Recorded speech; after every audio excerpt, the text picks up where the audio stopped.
देशातील तीर्थक्षेत्राच्या विकासाला चालना देण्यासाठी केंद्र सरकारने पर्वतमाला योजना राबविण्याचा निर्णय घेतलेला आहे। या योजनेअंतर्गत श्री क्षेत्र माहुरगड येथील श्री रेणुकामाता मंदिरासाठी होऊ घातलेल्या रोपवे प्रकल्पाचे काम उत्तमोत्तम व्हावे, त्यात कुठलीही तांत्रिक अडचण येऊ नये म्हणून केंद्रीय मंत्री नितीनजी गडकरी व खासदार हेमंत पाटील यांनी ऑस्ट्रेलिया येथे सुरू असलेल्या रोपवे प्रदर्शनाला भेट देऊन जागतिक रोपवे तंत्रज्ञान समजून घेतले। देशभरात 260 ठिकाणी रोपवे करण्याकरिता प्रस्ताव केंद्र शासनाकडे प्राप्त झाले आहेत। यात माहुरगड येथील 3.5 शक्तिपीठांपैकी एक असलेल्या श्री रेणुकामाता मंदिराचा देखील समावेश आहे। राज्य सरकारने माहूर तालुका हा पर्यटन तालुका म्हणून घोषित केला आहे। श्री रेणुकामाता भगवान श्री दत्तात्रय स्वामी व माता अनुसया या देवदेवतांचे दर्शन व संत महंतांचे आशीर्वाद घेण्यासाठी दरवर्षी येथे लाखो भाविक येतात। माहूर या तीर्थक्षेत्राच्या ठिकाणी भाविकांना दर्शनासाठी जाण्याकरिता सोयीचे व्हावे याकरिता रोपवेची आवश्यकता आहे। केंद्राच्या पर्वतमाला योजनेअंतर्गत रोपवे बांधकामाकरिता मान्यता देऊन निधी देण्यात यावा याकरिता पाठपुरावा करीत होतो। हे पर्यटन आणि तीर्थस्थळ ऐतिहासिक व धार्मिकदृष्ट्या महत्त्वाचे आहे। या तीर्थस्थळावर जाण्यासाठी रोपवे बांधकामाची मागणी सातत्याने केली जात आहे।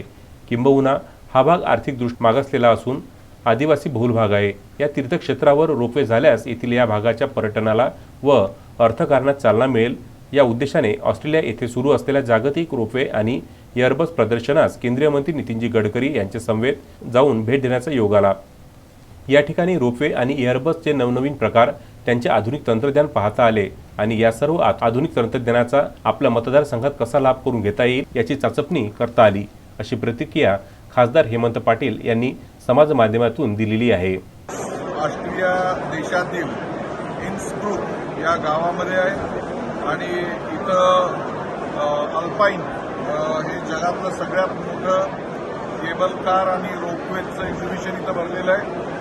मला सांगण्यास विशेष आनंद होतो की आपल्याच मराठवाड्याच्या मातीतले श्री प्रफुल्ल चौधरी साहेब आज इथे भेटलेले ते या देशातल्या श्री गोपाल माया या कंपनीमध्ये काम करतात। मी काल माननीय केंद्रीय मंत्री नितीनजी गडकरी साहेब यांच्याबरोबर मुक्कामी प्रदर्शन बघण्यासाठी आलेलो आहे, कारण आपल्या हिंगोली लोकसभा मतदारसंघामध्ये माहूर हे 3.5 शक्तिपीठापैकी एक शक्तिपीठ आहे। परंतु रेणुका मातेचं जे मंदिर आहे ते साधारणतः 150 ते 500 छोटी लेकरं असतील यांना चढायला त्रास होतो। त्याचबरोबर माहूरचा किल्ला, दत्तशिखर संस्थान आणि अनुसया माता हे 4 ठिकाणं केबल कारनं जोडली जावी अशी अनेक दिवसापासून भाविकांची मागणी आहे आणि ती पूर्ण व्हावी यासाठी माननीय नितीन गडकरी साहेबांनाही मी विनंती केलेली आहे आणि निश्चितच कशा पद्धतीचं तंत्रज्ञान असावं आणि या 4 ठिकाणी भाविकांना जाता यावं त्यासाठी केबल कार कशा असाव्यात हे बघण्यासाठी आज खास करून या प्रदर्शनाला भेट दिलेली आहे। तेव्हा इथं आपल्याच मराठवाड्यातल्या मातीतले अंबेजोगाईचे प्रतिनिधी भेटलेत, त्यांचं मनापासून मी स्वागत करतो। छोटी काचेची लिफ्ट, त्यानंतर ट्रॅव्हलर आणि पुढे लिफ्ट बसविण्यात येईल। सदरचे काम अगदी माफक दरात होईल, त्यामुळे दिव्यांग व वृद्ध भाविकांना श्रींचे दर्शन घेणे सुलभ होईल, असे स्पष्ट करून लवकरच भूमिपूजन करण्याचे आश्वासन नामदार नितीन गडकरी यांनी समाज माध्यमातून दिले आहे।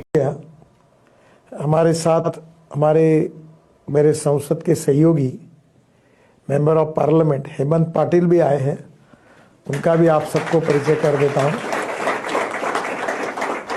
हेमंत पाटिल जी महाराष्ट्र के हिंगोली लोकसभा के सदस्य हैं और ये जो हल्दी है ऑर्गेनिक, इस पर वो उनके कॉन्स्टिट्यूंसी में बहुत अच्छा काम करते हैं। इनकी एक क्रेडिट सोसाइटी है, वो मल्टी स्टेट है और काफ़ी अच्छे तरीके से उसका भी काम करते हैं। आपको शायद मालूम होगा कि हमारे महाराष्ट्र में मराठवाड़ा और विदर्भ के सीमा पर एक माहूर करके देवी का मंदिर है, बहुत प्रसिद्ध है और मेरा भी कुलदेवत वही देवी है जो इनके मतदार क्षेत्र में आता है।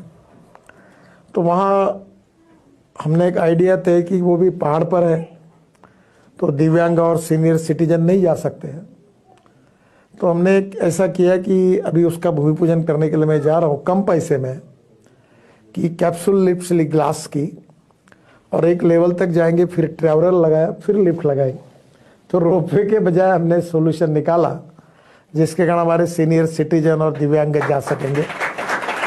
संजय घोगरेसह अनवर खिकची, विदर्भ न्यूज, माहूर।